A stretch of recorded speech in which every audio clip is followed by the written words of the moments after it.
students, क्या आपको पता है Las Vegas in USA is one of the most brightest cities in the world. And जब मैं कहती हूँ ना brightest by electrical light that is produced by electricity. अब ऐसा क्यों है कि जहाँ भी देखो वहाँ पे सिर्फ और सिर्फ इलेक्ट्रिसिटी का यूज़ हो रहा है? क्यों? क्योंकि ये यूज़फुल है. इनफैक्ट अर्ली 1800 से अर्ली 1900 तक जो इलेक्ट्रिसिटी है वो इंसानों के लिए one of the most useful way बन चुका था एनर्जी को प्रोड्यूस करने का. और आज भी है. आपके एयर कंडीशनर से लेके आपके इंडक्शन तक, मतलब खाने से लेके आराम से कंफर्टेबली बैठने तक सब कुछ इलेक्ट्रिसिटी से ही हो रहा है. इनफैक्ट जिस फ़ोन से आप ये वीडियो देख रहे हैं वो भी इलेक्ट्रिसिटी से ही चलता है. अब इलेक्ट्रिसिटी बनती कैसे है? फ्लो ऑफ इलेक्ट्रिक चार्जेस से. मतलब कि सब कुछ नहीं है, सिर्फ बिल्डिंग ब्लॉक्स हैं. ठीक है, फिजिक्स एक बिल्डिंग ब्लॉक है. चालू होती है सबसे छोटे एलिमेंट से और जाती है उन सब टेक्नोलॉजीज तक जो कि हमने आज तक बनाई हैं और हमें आज तक पता है कि होता क्या है. सब कुछ एक बिल्डिंग ब्लॉक है और फिजिक्स भी कुछ इसी तरह चलती है. हम काफ़ी सारी डिफरेंट चीज़ें पढ़ते हैं और वो मिलकर कुछ बेटर बनाते हैं, बिल्डिंग ब्लॉक्स, है नी. And to be true, scientist अभी भी फिगर आउट नहीं कर पाए हैं most of these building blocks.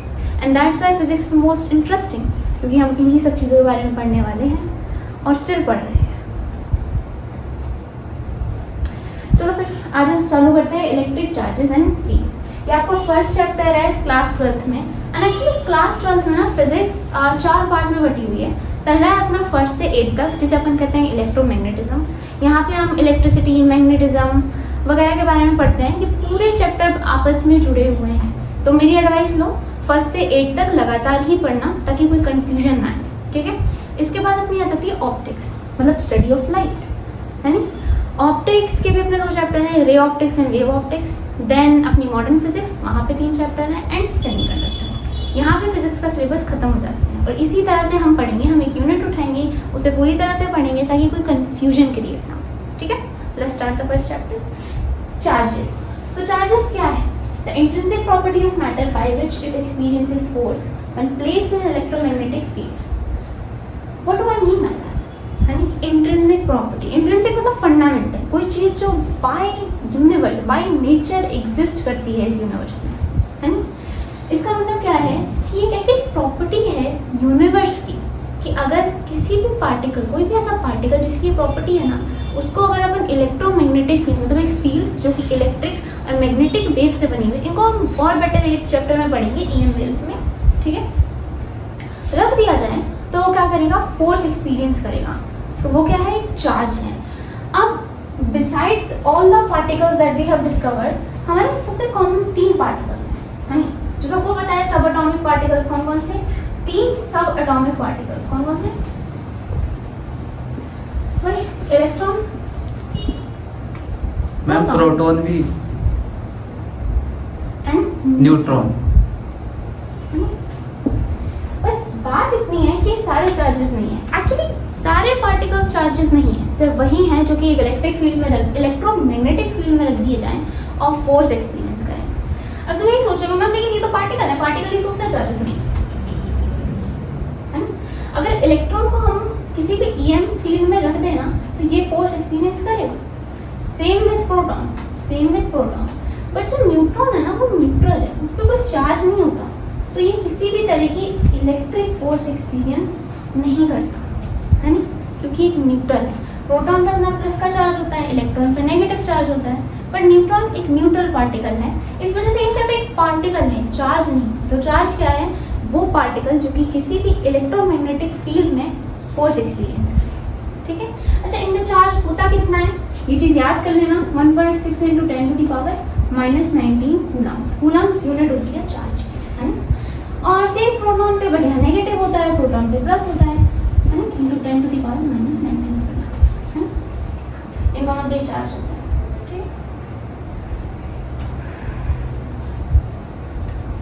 ठीक है. इतना अपने दिमाग में बैठा लेना कि हर पार्टिकल चार्ज नहीं होता, है ना. आगे बढ़ते हैं, है ना. अच्छा, इलेक्ट्रिक चार्जेस, अगर अपन चार्जेस की फोर्स को देखें, है ना, चार्जेस की फोर्स को देखें तो चार्ज एक जो इलेक्ट्रिक फोर्स होती है बहुत सिमिलर होती है ग्रेविटेशनल फोर्स. किससे? ग्रेविटेशनल फोर्स से. ध्यान होगा 11th में या 10th में हमने एक फॉर्मूला पढ़ा था कि F gravitational equals to G m1m2 upon r², है नी? ये हमने पढ़ा था, मतलब दो मासेस के बीच है। इसका मतलब अगर हम एक इलेक्ट्रॉन लें, क्योंकि इलेक्ट्रॉन का भी अपना मास होता है, कितना मास होता है 9.1 × 10⁻³ kg, राइट। अगर हम एक इलेक्ट्रॉन और एक और दूसरा इलेक्ट्रॉन लें, है नी, और इसको मान लो 1 सेंटीमीटर की दूरी पर रखें, तो ये एक दूसरे पे, यानी अगर मैम आपने बोला कि इलेक्ट्रिक फोर्स एग्जिस्ट करती है चार्जेस के बीच में, तो ये चार्ज है, पर ग्रेविटेशनल फोर्स तो किसी भी मास पे एग्जिस्ट करेगी ना, और इलेक्ट्रॉन पे मास पे है नहीं? तो ये आपस में कौन से फोर्स लगाएंगे? एक्चुअली दोनों लगाएंगे, है नी? अगर साइंटिस्ट ने जब देखा और पता करा कि ये दोनों एक दूसरे पे ग्रेविटेशनल फोर्स भी लगा रहे हैं, है नी, और इलेक्ट्रिक फोर्स भी लगा रहे हैं, बट उन दोनों का जो रेशियो है ना, वो बहुत बहुत डिफरेंट है, एंड इसी वजह से एक ही फोर्स हमें दिखाई देती है ना? अब ध्यान हो तो 11th में अगर टीचर ने आपको बताया कि ग्रेविटेशनल फोर्स एक ऐसी फोर्स है जो ओवर लॉन्ग डिस्टेंसेस काम करती है, लेकिन काफ़ी कम होती है। On the other hand electric force जो है वो कम डिस्टेंस में काम करती है, लेकिन काफ़ी स्ट्रॉन्ग होती है, है नी? तो इन दो चार्जेस के बीच में अगर अपन ग्रेविटेशनल फोर्स देखें ना, तो वो कुछ होती है 55 × 10⁻⁻67 न्यूटन्स, है नी? सोच लो कितनी कम है ये ग्रेविटेशन फोर्स। बट अगर अपन इलेक्ट्रिक फोर्स की बात करें तो वो अपनी होती है 2.3 × 10⁻24 न्यूटन। मतलब अपनी जो इलेक्ट्रिक फोर्स है, और ये इलेक्ट्रिक फोर्स कैसी होती है? रिपल्शन की। कैसी होती है? रिपल्शन की, है नी? मतलब जो अपना ग्रेविटेशन फोर्स है वो तो क्या कर रहा है, इन दो मास है, इलेक्ट्रॉन की दो मास है, इनको अट्रैक्ट कर रहा है, कितनी फोर्स है? इतनी फोर्स है। पर जो इलेक्ट्रिक फोर्स है वो जो सेम चार्ज से तुमने रिपेल कर रहा हो, कितनी फोर्स है? इतनी फोर्स है। लेकिन हमें ये चीज़ दिख रही है कि जो ग्रेविटेशनल फोर्स है ना, वो बहुत कम है इलेक्ट्रिक फोर्स के मुकाबले। तो हमें दिखती सिर्फ और सिर्फ इलेक्ट्रिक फोर्स है, रिपल्शन की, है नी? ऐसा नहीं है कि ग्रेविटेशनल फोर्स लगती नहीं है नी? अगर आप ढंग से पढ़ रहे हो चैप्टर, तो one of the main doubt that comes with it is क्या फोर्स इलेक्ट्रिक, क्योंकि हम ज़्यादातर मैग्नेटिक और इलेक्ट्रिक फोर्स को कंपेयर करके चलते हैं आपस में। टीचर कहता है कि देखो ये फॉर्मूला है, एक हम आगे भी पढ़ेंगे, जो इलेक्ट्रिक चार्जेस के बीच की फोर्स होती है वो ये फॉर्मूला होता है, तो दोनों बहुत सिमिलर होते हैं। लेकिन कहीं ना कहीं ये डाउट अराइज होता है कि ये भी तो दोनों है मासी, तो फोर्स तो इसमें भी लगेगी। अच्छा, न्यूट्रॉन में क्या होगा? मैम ठीक है, ये तो इलेक्ट्रिक फोर्स है, यहाँ पे इलेक्ट्रिक भी लग रही है और ग्रेविटेशन भी लग रही है, पर ग्रेविटेशन बहुत कम है, तो हमें सिर्फ इलेक्ट्रिकल दिख रही है। अच्छा, न्यूट्रॉन में क्या होगा? न्यूट्रॉन मान लो कोई दो न्यूट्रॉन पार्टिकल्स हैं, उन्हें हमने 1 सेंटीमीटर पर रख दिया है, तो क्योंकि न्यूट्रॉन एक इलेक्ट्रिक चार्ज नहीं है, तो यहाँ पे कोई इलेक्ट्रिक फोर्स प्रेजेंट होगी नहीं। तो ये दोनों क्या करेंगे? सिर्फ एक दूसरे की तरफ कैसी Fg फोर्स लगाएंगे, कुछ Fg फोर्स लगाएंगे। इतना समझ में आया? अच्छा, इसमें से ना तुम्हें मैंने समझाने के लिए बहुत चीज़ें बताई हैं, तो याद तुम्हें सिर्फ क्या करना है कि एक इलेक्ट्रॉन या प्रोटॉन पे चार्ज कितना होता है, राइट? यानी ये सब मैंने समझाने के लिए बताया है तुम्हें। यहाँ ग्रेविटेशनल इलेक्ट्रिक फोर्सेस फंडामेंटल है टू द यूनिवर्स, ठीक है? इतना लिखो, अपन बाकी रिज्यूम करते हैं। आज अपन ने ये पढ़ लिया कि चार्जेस आखिरकार होते क्या है, ठीक है, और किस तरह ये one of the main building block है यूनिवर्स का, ठीक है? सब एटॉमिक पार्टिकल्स, और समझना कि वो किस तरह बिहेव करते हैं, राइट? अब ये समझना कि वो किस तरह बिहेव करते हैं, उनकी प्रॉपर्टीज़ क्या होती हैं, यही हमारा अगला पार्ट है, यानी पढ़ना की प्रॉपर्टीज़ क्या होती हैं इलेक्ट्रिक चार्जेस की। जिस तरह हमने ग्रेविटेशनल फोर्स की प्रॉपर्टीज़ पढ़ी थी, इसी तरह हम इलेक्ट्रिक चार्जेस की क्या करेंगे? प्रॉपर्टीज़ पढ़ेंगे, ठीक है? अब अपनी एनसीईआरटी में मेरे को 3 मेन प्रॉपर्टीज़ दे रखी हैं, एडिटिविटी, क्वांटाइजेशन एंड कंजर्वेशन। लेकिन हम यहाँ पर 3-4 और पढ़ेंगे just for our better understanding. And remember कि मैं आपको सिर्फ एनसीईआरटी में एक बेटर अंडरस्टैंडिंग दे रही हूँ, ठीक है, कि हाँ किस तरह चीज़ें काम करती हैं। अच्छा, एडिटिविटी ऑफ चार्जेस, एडिटिविटी मतलब ऐड, किसी चीज़ को जोड़ना। तो चार्जेस किस तरह जुड़ते हैं, यानी एडिटिविटी ऑफ चार्जेस किस तरह जुड़ते हैं? फिर भी स्केलर की तरह जोड़ देते हैं, है नी? वेक्टर जैसी कोई तिरदम नहीं लगानी होती, स्केलर की तरह तुम सीधे चार्जेस को जोड़ सकते हो। जैसे अगर अपने को बोल रखा है कि 2 कूलम + 5 कूलम, तो इसको तुम सीधे 7 कूलम बोल सकते हो, है ना? बोल ना सकते हो। This is the main rule कि एडिटिविटी चार्जेस में डायरेक्ट चलती है, तुम्हें कोई भी एक्स्ट्रा मैथमेटिकल तिगड़म नहीं लगानी। लाइक वेक्टर्स, जिस तरह हमने पढ़ा था कि वेक्टर्स में 3 अलग एडिशन होते हैं, कि किसी भी वेक्टर क्वांटिटी को अलग तरीके से ऐड करते हैं, ऐसा कुछ नहीं होता। एडिटिविटी ऑफ चार्जेस मुझे बस यही कहता है कि जितने भी चार्जेस अगर किसी सिस्टम में प्रेजेंट हैं, तो तुम उनका एक इंटीग्रल प्लस ले सकते हो, है ना। ये प्रॉपर्टी अपनी एडिटिविटी ऑफ चार्जेस। सेकेंड आ जाती है अपनी conservation of charge, conservation of charge, ठीक है। अच्छा, कंजर्वेशन ऑफ एनर्जी सुना सुना लग रहा है, काफ़ी फेमस सी चीज़ है कि energy can neither be created nor be destroyed. Einstein gave one of the most famous lines out there. Beside his formula E equals to mc square, जो कि अगर आप फिजिक्स लेते हो तो आपको पता पड़ेगा इस kind of just a simplification of something that is more complex. तो एक सिंप्लीफिकेशन, ठीक है। अच्छा, कंजर्वेशन ऑफ चार्ज क्या है? सेम चीज़ कि conservation of charge is nothing that charge is can neither be created nor be destroyed, just like energy. But इस line का मतलब क्या है? इस लाइन का मतलब क्या है? charges can neither be created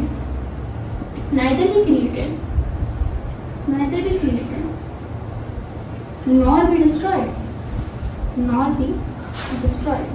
इसका मतलब ये क्या है कि अगर तुम यूनिवर्स को एक बड़ा सा डब्बा मान लो या फिर एक सिस्टम मान लो, है नी, तो उस सिस्टम में जितने चार्जेस थे एट द बिग बैंग उतने ही आज हैं।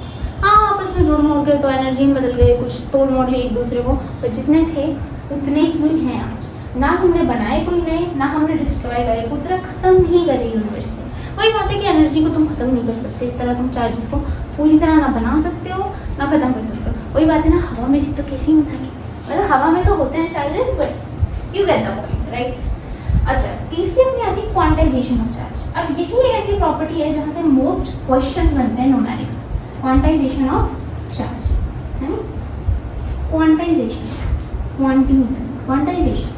अच्छा, मैं जब भी बच्चों से पूछती हूँ ना कि बताओ क्वांटाइजेशन ऑफ चार्ज क्या होता है, तो हमारे साथ ma'am Q equals to n e, इस तरह नहीं बताना। क्वांटाइजेशन क्या है? Q इक्वल्स टू, क्वांटाइजेशन है क्या? क्वांटाइजेशन का मतलब है कि अगर हम सिस्टम ले रहे हैं जिसमें किसी भी अमाउंट में चार्जेस रखे, ठीक है, या इलेक्ट्रॉन रखे, जैसे मान लो 5 इलेक्ट्रॉन रखे, राइट, है नहीं, और तुमसे टोटल चार्ज पूछा है, तो ये कुछ इसी तरह है कि मान लो कोई मैच बॉक्स दे रखा है, कोई भी माचिस का डब्बा बोल रखा है, उसमें दे रखा है कि इसके अंदर कुछ 5 तेलियाँ रखी है और हर तेली 2 बार यूज हो सकती है, 2 बार यूज हो सकती है ना। और तुमसे बोले कि ठीक है इन तेलियों को यूज़ करोगे, तुम कितनी बार आग जला पाओगे, तो तुम क्या बोलोगे कि टोटल आग जलाने का नंबर होगा 5 × 2, क्योंकि तुम्हें पता है 5 हैं, हर एक 2 बार यूज होती है। इसी तरह कुछ ये चार्जेस, राइट। अगर आपने बताया कि 5 इलेक्ट्रॉन रखे हैं और हर एक इलेक्ट्रॉन पे, या तो पिछले सेक्शन में क्या बताया था मैंने कि किसी भी इलेक्ट्रॉन में कितना चार्ज होता है, 1.6 × 10⁻⁻19 गुना, हर इलेक्ट्रॉन पे इतना चार्ज होता है। तो टोटल चार्ज के लिए हम क्या कर सकते हैं, जस्ट 5 को इंटू कर सकते हैं ना, एक इलेक्ट्रॉन के चार्ज में हमें टोटल चार्ज मिल जाएगा। इट साउंड्स सिंपल, लेकिन यही है क्वांटाइजेशन ऑफ चार्ज, है ना, कि integral multiple of number of electrons into charge of electrons gives you the total charge in a system. This is what quantization of charge actually is. आया समझ में? कोई डाउट हो तो कमेंट सेक्शन में पूछना, ठीक है। I am very excited, reply जरूर करूँगी, है ना। अच्छा, इतना समझ में आया। अब ये 3 है अपनी मेन प्रॉपर्टीज एनसीईआरटी में दे रखी है, जिसमें मोस्ट क्वेश्चंस आते हैं।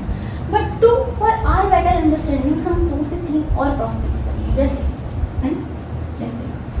लाइक, अब ये तो बड़ी सिंपल सी चीज़ है, लेकिन स्टिल मैं प्रॉपर्टीज में पढ़ाती हूँ बच्चों को कि like charges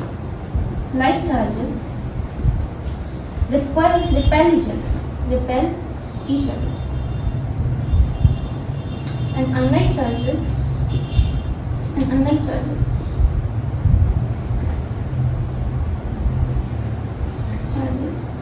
attract each other।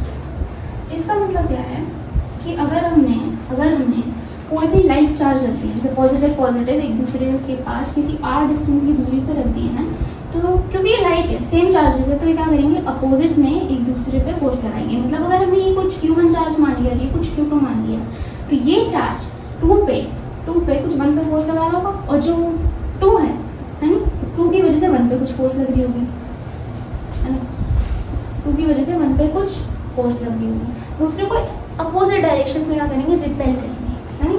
This is what it means.